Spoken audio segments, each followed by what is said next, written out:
Hello students, तो आज हम 8वीं कक्षा गणित का प्रश्नावली 2.1 का प्रश्न क्रमांक 4 हल करेंगे। ठीक है, चौथा प्रश्न है हमारा, दो संख्याओं का योग 95 है। यदि एक संख्या दूसरी संख्या से 15 अधिक है तो दोनों संख्याएं ज्ञात कीजिए। देखना, इसने बोला है हमको कि यदि एक संख्या दूसरी संख्या से 15 अधिक है। मान लो अगर पहली संख्या हम x मान लेते हैं। ठीक है, यहाँ पे देखते हैं हम, माना कि पहली संख्या, देखना पहली संख्या जो है वो क्या मानेंगे हम, x मानेंगे। पहली संख्या x मान ली, तो दूसरी संख्या की क्या हो जाएगी, तब दूसरी संख्या। तो जब हम प्रश्न में देखते हैं तो इसने बोल रखा है कि यदि एक संख्या दूसरी संख्या से 15 अधिक है, मतलब अगर पहली संख्या x हो गई तो दूसरी संख्या क्या हो जाएगी, x में 15 जोड़ देंगे हम, यानी x प्लस 15 हो जाएगी। तो पहली संख्या हो गई हमारी x और दूसरी हो गई x प्लस 15। अब प्रश्नानुसार देखते हैं, जैसा कि प्रश्न में बोल रखा है कि दोनों संख्याओं का योग 95 है, यानी x और x प्लस 15 इन दोनों का जो योग है वो किसके बराबर है, 95 के बराबर है। वो ये हम रख देंगे तो हमारी समीकरण बन जाएगी और आंसर आ जाएगा। ठीक, यहाँ देखते हैं हम x प्लस, है ना, ये पहली संख्या और इसमें हमने जोड़ दी दूसरी संख्या x प्लस 15 और बराबर में दे रखे 95, तो हमने यहाँ पे रख दिए 95। अब इसको यहाँ से सोल्व कर लेते हैं। x और x से जुड़ेगा, मिलेगा 2x, है ना, x और x से मिलेगा कि बना देगा 2x प्लस 15, यहाँ से 95। अब यहाँ से देखते हैं कि हमको पता है जबकि चर पद के साथ वाला जो प्लस में रहता है उसका पक्षांतरण कर देते हैं, यानी सामने वाले पक्ष में भेजते हैं और वो हो जाता है माइनस का। तो ये हो जाएगा 2x बराबर, यहाँ थे 95 और 15 उधर जाएगा तो बन जाएगा माइनस के 15। ठीक, अब यहाँ से बचेगा हमारा 2x बराबर 95 में से 15 माइनस हो जाएंगे, यानी बचेंगे 80, है ना। अब 2x बराबर 80 बचा हमारे पास। तो देखना, यहाँ से भी हम 2 को सामने वाले पक्ष में भेज देंगे, यहाँ पे गुणे में रह गए तो सामने जाएंगे बटे में। इस प्रकार ये हो जाएगा x बराबर 80/2 और कैंसिल हो जाएगा तो 80 के आधे नहीं 40, तो x का मान क्या आ गया हमारा 40। ठीक है, अब x किसका, कौन सी संख्या मान रखी है हमने, पहली संख्या मान रखी है।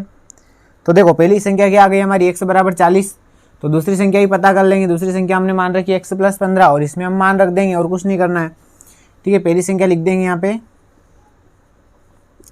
पहली संख्या जो आई वो हमारी क्या आई, x बराबर 40। तो इसी प्रकार जो दूसरी संख्या हो जाएगी, दूसरी संख्या, है ना, वो है हमारी x प्लस 15, x प्लस 15 और x प्लस 15 यानी x की जगह रखेंगे हम 40, 40 प्लस 15 और 40 में 15 जोड़ेंगे तो ये बन जाएंगे 55 बन जाएंगे। ठीक है, इस प्रकार पहली संख्या हो गई 40 और दूसरी हो गई 55, है ना। 40 और 55 अगर हम जोड़ भी दें तो दोनों मिलकर 95 बना भी रहे हैं ना। इस प्रकार हम यहाँ पे हल करने के बाद जांच भी सकते हैं कि कहीं हमारा आंसर गलत तो नहीं है। जो लास्ट में जो आंसर आता है वो बिल्कुल प्रश्न से मैच हो जाता है। ठीक है, अब हम प्रश्न क्रमांक 5 हल करेंगे। ठीक है, पांचवा प्रश्न है, दो संख्याओं में अनुपात 5:3 है। यदि उनमें अंतर 18 है तो संख्या ज्ञात कीजिए। देखना, अभी इनमें अनुपात दे रखा है और अंतर दे रखा है और संख्याएं जो है वो दे रखी है हमको 5:3। यहाँ लिखेंगे हम, माना संख्याएं, तो यहाँ इसने संख्याएं पूछी है, मतलब दो संख्याएं दोनों बतानी है हमको। माना संख्याएं 5x और 3x है। देखो प्रश्न में दे रखा था 5:3, इसलिए हमने क्या मान लिया, 5x और 3x, इन दोनों को हमने x मान लिया है। अब अगर प्रश्नानुसार देखें हम कि प्रश्न में आगे क्या दे रखा है, यदि उनमें अंतर, देखना अंतर 5x और 3x, इन दोनों के बीच में अंतर कितना दे रखा है, 18 का अंतर दे रखा है, वो हम रख देंगे यहाँ पे। तो हम लिखेंगे यहाँ पे 5x माइनस 3x। देखो ये अंतर कर दिया हमने ना, अंतर यानी घटाओ, 5x में से 3x को घटाया तो हमने कितने, अंतर जो आ रहा है वो 18 आ रहा है। अब ये प्रश्न हल हो जाएगा हमारा। ठीक है, बहुत सरल है। 5x में से 3x जाएंगे, बचेगा हमारा 2x बराबर 18 थे इधर, है ना। अब x का मान निकालेंगे तो वही 2 को यहाँ 18 के बटे में भेज देंगे, x बराबर 18/2 और कैंसिल करेंगे, 2 में 18 इस प्रकार x का जो मान आ गया वो कितना आ गया 9। देखो अभी इसमें x का मान आया, हमारा आंसर नहीं आया। हमारी संख्या क्या मान रखी हमने 5x और 3x, तो इन दोनों में मान रख देंगे। पहली संख्या मान लो 5x थी हमारी,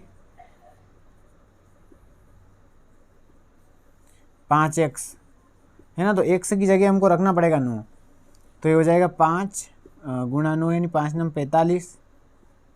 पहला आंसर हो गया 45 पहली संख्या, और दूसरी है हमारी 3x, दूसरी संख्या जो है वो है 3x, और 3x अब जब मान रखेंगे तो 3 और x की जगह आ जाएंगे 9, गुणा हो जाएगा 3 9 27। ठीक है, पहली संख्या हो गई 45 और 27। इस प्रकार ये दोनों संख्याएं आ गई है ना, 5x और 3 जो 5:3 जो अनुपात था वो आ चुका है। तो अब हम प्रश्न क्रमांक 6 हल करेंगे। प्रश्न क्रमांक 6 हमारा 3 लगातार पूर्णांकों का योग 51 है, पूर्णांक ज्ञात कीजिए। देखना केवल इसने लगातार पूर्णांकों का योग दे रखा है हमको, इसके अलावा कुछ भी नहीं दिया है, तो हम पूर्णांक मान लेंगे क्रम से लगातार है ना, और उनका योग कर देंगे 51 के बराबर, तो हमारा आंसर आ जाएगा इसमें। तो पहला जो पूर्णांक मानेंगे वो हम x मानेंगे, ठीक है, और 3 पूर्णांक है माना कि पहला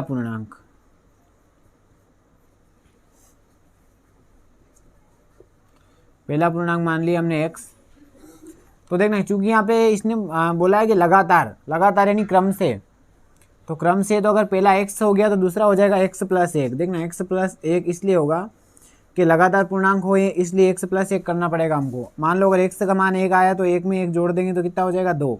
इस प्रकार पहली संख्या अगर 1 आई तो दूसरी हमारी 2 आएगी है ना, इसलिए क्या हो जाएगा लगातार पूर्णांक हो जाएंगे।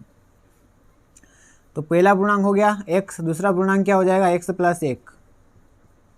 या ऐसे भी लिख सकते हैं हम कि माना कि 3 लगातार पूर्णांक तीनों एक साथ में भी लिख सकते हैं। दूसरा हो गया x + 1 और तीसरा हो जाएगा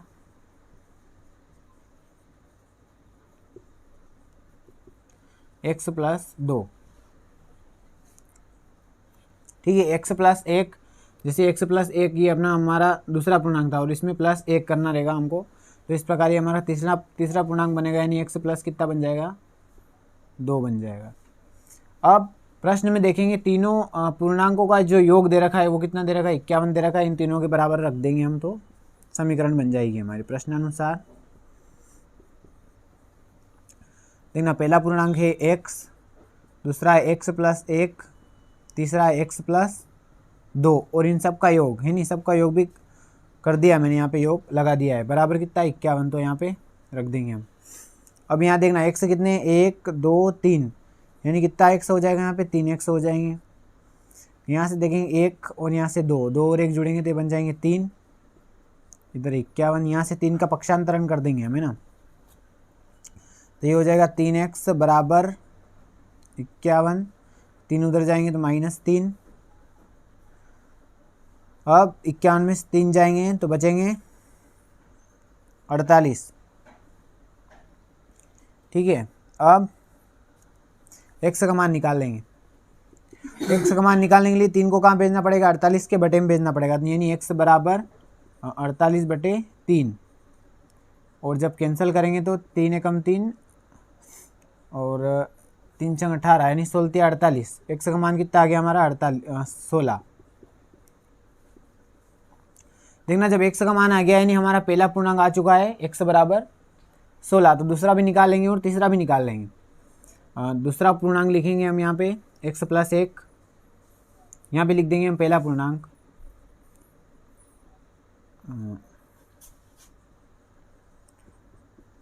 पहला पूर्णांक जो आया वो आया x और x बराबर आया 16। दूसरा जो पूर्णांक है वो माना था हमने x + 1 यानी 16 + 1, और 16 + 1 बराबर आ जाएगा 17। और जो अगला पूर्णांक है तीसरा पूर्णांक वो माना हमने x + 2 यानी 16 + 2, और 16 और 2 हो जाएंगे 18। इस प्रकार 16 17 18 जो है वो क्रम से भी आ गए, जैसा यहाँ प्रश्न में पूछ रखा था 3 लगातार, तो हमारे जो आंसर आ गए वो भी लगातार आ गए ना। और अगर इन तीनों को जोड़ के देखें हम तो उत्तर भी 51 आ जाएंगे। इस प्रकार हम चेक भी कर सकते हैं, स्क्रीनशॉट ले लीजिए आप इसका। ठीक है, तो आज हमने प्रश्न क्रमांक 4, 5 और 6 हल किए हैं 2.1 के। समझ में आए होंगे आपको। अगर आपको पसंद आए तो लाइक करें, शेयर करें, सब्सक्राइब करें। फिर मिलते हैं अगली वीडियो में। धन्यवाद।